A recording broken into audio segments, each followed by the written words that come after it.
শুক্লপক্ষে বসন্ত পঞ্চমী, বিদ্যা দেবী বিনা পানি তোমারে প্রণমী। হংসযুক্ত রথ পরে চড়িয়া বিমানে আবির্ভূতা হন দেবী এই ধরাধামে। আমার কণ্ঠেতে মাগো দেহ তব সুর, যে সুরে চিনেছ মাগো ঊর্ধ্ব সুরপুর। আমার মস্তকে দেহ চরণ কমল, লিখিতে পারিমা যেন কবিতা সফল।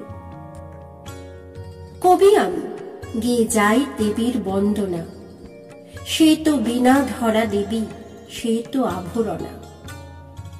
অপার মহিমা তব বিদিত ভুবন, বাল্মীকি রচিয়াছেন কাব্য রামায়ণ। বিশ্ব চরাচর সবে করিছে আহ্বান, তুমি বিদ্যা দায়িনী মা, বিদ্যা করো দান।